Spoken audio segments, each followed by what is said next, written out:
Hello दोस्तों, आज हम अपना नेक्स्ट चैप्टर औसत यानी एवरेज पढ़ने वाले हैं। तो पिछली क्लास में हमने क्या पढ़ा था? एलसीएम और एचसीएफ। ठीक है, अगर आपने उसे नहीं देखा है तो प्लीज़ जाके देख सकते हैं। और हमारे चैनल पे पूरा मैथ का कोर्स कराया जा रहा है, अगर आप जुड़ना चाहते हैं तो ज़रूर जुड़िए। तो चलिए शुरू करते हैं। पहला ये फॉर्मूला दिया है, देखिए 3 फॉर्मूले हैं इस चैप्टर में। तो पहला है हमारा औसत का, औसत बराबर दिए गए परिणामों का योग बटे परिणामों की संख्या। फिर दूसरा फॉर्मूला है प्रथम n प्राकृत संख्याओं के वर्गों का योग। इसका फॉर्मूला क्या है? 1/6 n n+1 फिर 2n+1। फिर क्या है? प्रथम n प्राकृत संख्याओं के घनों का योग। ठीक है, तो इसका फॉर्मूला होगा 1/2 n n+1 फिर टोटल का स्क्वायर कर देंगे। ठीक है, अब चलिए क्वेश्चन की तरफ चलते हैं हम। देखिए पहला क्वेश्चन क्या है? 2 5 3 6 इसका औसत बताइए। तो अभी फॉर्मूला हमने देखा था, टोटल करेंगे पहले ऊपर। देखिए कुल परिणामों का योग बटे कुल संख्या, यही बताना है हमको। तो योग कितना हो जाएगा? 2 + 5 + 3 + 6 बटे कुल संख्या कितनी है? 4।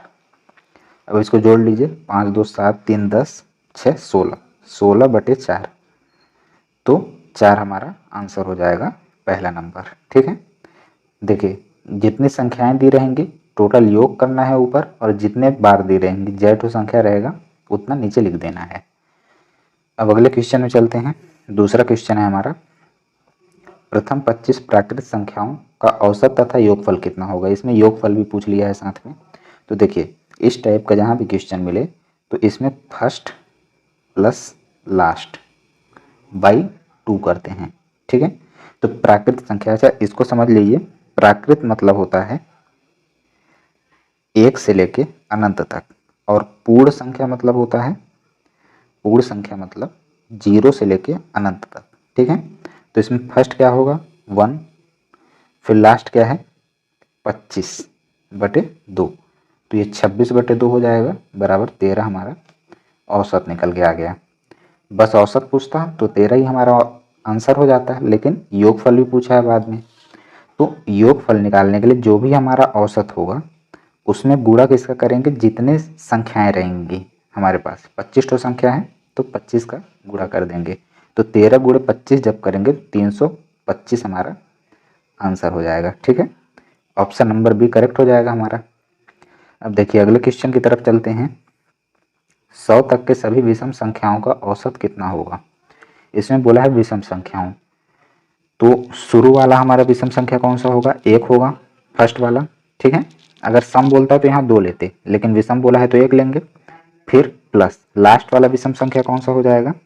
लास्ट वाला हमारा हो जाएगा 99। 100 क्योंकि सम है, उससे एक पहले का लेंगे, विषम हमको लेना है, बटे 2। तो इसको जोड़ दीजिए, 100/2 हो जाएगा, बराबर 50। ठीक है, अगर सम बोलता तो हम यहाँ पे 100 लेते और यहाँ पे शुरू वाले में 2 लेते। ठीक है, लेकिन विषम बोला है तो यहाँ विषम लेंगे 1 और लास्ट में 100 नहीं लेंगे, क्योंकि 100 हमारा सम नंबर है, उससे एक कम लेंगे विषम। ज़्यादा नहीं लेना है आपको, कम ही लेना है। फिर आगे चलते हैं, अगला क्वेश्चन ये देखिए, सम वाला आ गया। 50 तक की सभी सम प्राकृत संख्याओं का औसत कितना है। अब देखिए इसमें सम बोल दिया तो शुरू में क्या लेंगे? 2 लेंगे। फिर 50 तक की सभी, तो देखिए 50 हमारा सम नंबर है तो 50 हम ले लेंगे। अगर विषम बोलता तो 49 लेते हैं और यहाँ पे 1 लेते हैं, तो बटे नीचे 2 लिख लेंगे, और यहाँ क्या हो जाएगा? जोड़ेंगे तो 52/2 बराबर 26। ये हमारा आंसर हो जाएगा। इसमें योगफल नहीं पूछा है, अगर योगफल पूछता तो क्या करते? अच्छा इसमें ध्यान से देखिए, अगर योगफल पूछता, अगर इसमें अभी तो हमारा आंसर 26 निकल गया क्योंकि इसमें औसत पूछा था। अगर योगफल पूछता तो औसत गुणे जितनी संख्याएं हैं। अच्छा इसमें संख्याएं कितनी हैं?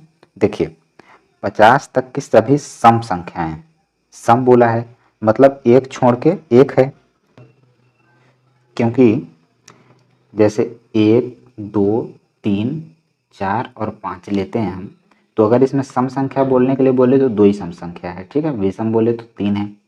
तो इस तरीके से जितना भी बोले उसका आधा हमारा सम संख्या होगा। तो 25 हमारा सम संख्या है, तो इसका अगर योगफल निकालना हो तो हम 26 और गुणे में 25 करेंगे, तो हमारा आंसर 650 होगा। ठीक है, अगर योगफल पूछता तब, नहीं तो अभी तो हमारा आंसर यही 26 है। तो ये चीज़ आपको ध्यान रखना है, अगर सम और विषम दे दे तो उसका आधे से गुणा करना है। फिर अगले क्वेश्चन में चलते हैं। देखिए यहाँ 4 के प्रथम 5 गुणजों का औसत बताइए। तो 5 बार पहाड़ा पढ़ देंगे 4 का। 4 एकम 4, 4 दूनी 8, 4 तिहाई 12, 4 चौके 16, 4 पचे 20। ठीक है, अब औसत निकालने के लिए क्या करते हैं, ऊपर की संख्याओं को हम जोड़ देते हैं। ठीक है, और बटे में जितने बार संख्याएं रहती हैं तो इसको जोड़ लीजिए। 4 और 8 कितना हो जाएगा 12, 12 दूनी 24, 24 और 16 कितना हो जाएगा, जोड़ेंगे तो ये हो जाएगा आपका 40, 40 हो जाएगा, और 40 20 60, ये 60 हो गया। और कितनी संख्याएं हैं 1 2 3 4 5, तो नीचे 5, तो ये आ जाएगा आपका 12। तो औसत क्या हो जाएगा 12, ऑप्शन नंबर बी आंसर आ गया। अब अगला क्वेश्चन देखिए, 6वां नंबर, यदि 7 क्रमागत संख्याओं का औसत 33 हो तो इनमें सबसे बड़ी संख्या क्या होगी। इसको एकदम सिंपल तरीके से कर सकते हैं, जो भी औसत दिया रहे उसको बीच में लिखना है आपको। ठीक है, अब 7 ठो बोला है तो 3 इधर होगा और 3 इधर होगा, औसत हमेशा बीच में होता है। तो इनमें सबसे बड़ी संख्या बोला है तो 33 के बाद 34 होगा, 35 और 36, और इधर कम वाला लिखेंगे 33 से पहले 32, 31 और 30। सबसे बड़ी संख्या 36 होगा, अगर सबसे छोटी पूछता तो 30 होता। ये देखिए ऑप्शन नंबर डी हमारा आंसर हो जाएगा, सबसे बड़ी पूछा है। अब अगले क्वेश्चन पे चलते हैं। ये देखिए क्या बोला है क्वेश्चन में, 4 क्रमागत सम संख्याओं का औसत 27 है तो इनमें सबसे बड़ी संख्या कौन सी है। अब देखिए यहाँ पे सम बोला है, यहाँ पे 27 हम लिख लेते हैं। 27 विषम नंबर है, तो देखिए अगर सम बोला है यहाँ पे विषम आ गया बीच में तो इससे हमको मतलब नहीं रहेगा, कोई भी मतलब नहीं रहेगा। ठीक है, सम संख्या का ठो बोला है 4 ठो, तो इधर 2 ठो और इधर 2 ठो। अगर यहाँ पे सम दिया रहता तो उसको हम गिनते इन 4 संख्याओं में, लेकिन विषम है तो उसको नहीं गिना जाएगा। ठीक है, तो देखिए 27 से पहले सम क्या होता है 26, और यहाँ पे 24, 27 के बाद 28 सम होता है, और यहाँ पे उसके बाद 30 सम होता है। सबसे बड़ी बोला है तो 30 हमारा आंसर हो जाएगा, ऑप्शन नंबर बी। अब अगले क्वेश्चन पे चलते हैं। 8वां क्या बोला है, सतत 5 विषम संख्याओं का औसत 95 है। अब यहाँ विषम बोल दिया, देखिए औसत हमेशा बीच में हम ले लेंगे पहले की तरफ। अब विषम बोला है, 95 हमारा विषम है तो इसको गिना जाएगा। अब देखिए 1 2 1 2, टोटल कितनी संख्याएं हो गई 1 1 2 3 4 5, 5 संख्याएं हो गई। यहाँ भी 5 विषम संख्या बोला है। अब देखिए इसको कर लेते हैं हम पहले सीक्वेंस में। यहाँ पे 93 होगा 95 से पहले, और यहाँ 91 होगा, फिर 95 के बाद क्या होगा 97, और यहाँ पे 99। अब बोला है अवरोही क्रम में चौथी संख्या। अच्छा अवरोही क्या होता है, अवरोही, अवरोही मतलब होता है बड़े से छोटा। ठीक है, और आरोही मतलब होता है छोटे से बड़ा। ठीक है, तो यहाँ अवरोही बोला है मतलब बड़े से छोटे की तरफ जाएंगे, और क्या बोला है अवरोही क्रम में चौथी संख्या निकालने के लिए बोला है। तो चौथी कौन सी हो जाएगी, ये पहली है, दूसरी, तीसरी और चौथी। चौथी हमारी 93, मतलब ऑप्शन नंबर डी हमारा सही आंसर हो जाएगा। चलिए अब अगले प्रश्न की तरफ चलते हैं। ये देखिए यहाँ क्या बोला है, ए बी सी तथा डी 4 क्रमागत विषम संख्याएं हैं जिनका औसत 42 है। औसत मतलब बीच में 42 लिख लिए। विषम संख्याएं बोला है तो विषम कितनी 4। अब देखिए विषम बोला है, यहाँ पे हमारा 42 क्या है सम नंबर है, तो हम 42 को काउंट नहीं करेंगे क्योंकि हमसे विषम पूछा है और यहाँ पे सम दिया है। तो देखिए 4 ठो बोला है 1 2 3 4। अब 42 के बाद विषम संख्या क्या होता है 43, फिर उसके बाद 45, और पहले क्या होता है 41 और 39। अब बोला है बी और डी का गुणनफल बताइए, तो इसको ए मान लेते हैं, बी सी और डी, तो बी और डी का गुणनफल मतलब 41 और 45 का हमको गुणा करना पड़ेगा। तो इसका गुणा करेंगे जब 41 गुणे 45 तो हमारा आंसर हो जाएगा 1845। ठीक है, ऑप्शन नंबर सी हमारा करेक्ट आंसर हो जाएगा। चलिए अब नेक्स्ट क्वेश्चन की तरफ चलते हैं।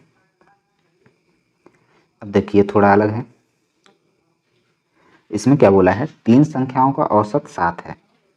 अब देखिए औसत बोला है तो 3 गुणे 7 यहाँ पे करते हैं। इस टाइप के क्वेश्चन में 3 गुणे 7 किए तो 21 आया। अब फिर बोला है पहली 2 संख्याओं का औसत 4 है, मतलब 2 गुणे 4 करेंगे तो 8 होगा। ठीक है, तो हमसे तीसरी संख्या पूछा है। तीसरी संख्या क्या हो जाएगी, हम इसमें से 21 में से 8 घटा देंगे। 21 में 8 घटाएंगे तो क्या होगा, 13 आएगा हमारा आंसर।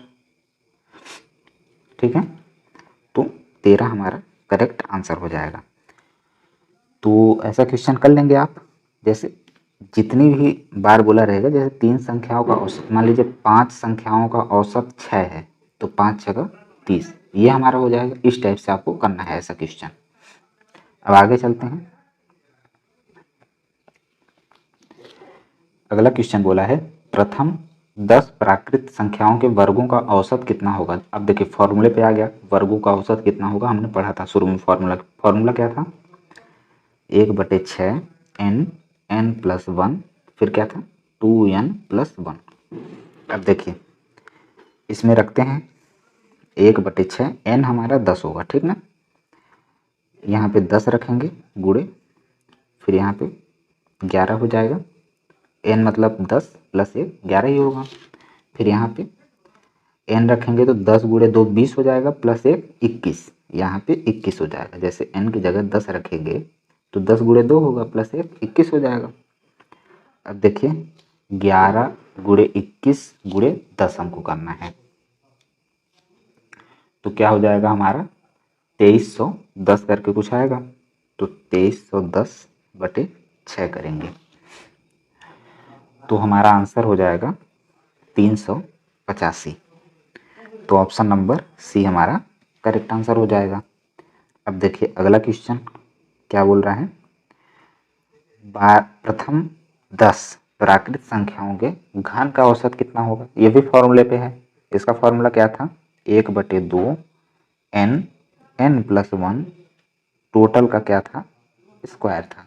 ठीक है, तो 1/2 n की जगह 10 होगा गुणे 11, n+1 मतलब 11, और टोटल का स्क्वायर करना है। अब देखिए 2 से 10 कट जाएगा, 2 × 5 = 10, 11 × 5 = 55। 55 का स्क्वायर हमको करना है, 55 गुणे 55। ठीक है, तो इसको करेंगे जब हम तो 3025 आएगा। 3025 ऑप्शन नंबर ए। ठीक है, तो आज बस इतना ही करते हैं, बाकी इसका सेकंड पार्ट भी आएगा, उसमें कुछ क्वेश्चन हम देखेंगे। तो वीडियो पसंद आया होगा तो ज़रूर बताइएगा कमेंट करके। चैनल को सब्सक्राइब करिएगा इसी तरह का वीडियो देखने के लिए, और हम पूरा मैथ कंप्लीट करने वाले हैं अपने चैनल पे। तो आप हमारे साथ जुड़े रहिए और ज़रूर बताइए कि वीडियो कैसा लगा। धन्यवाद।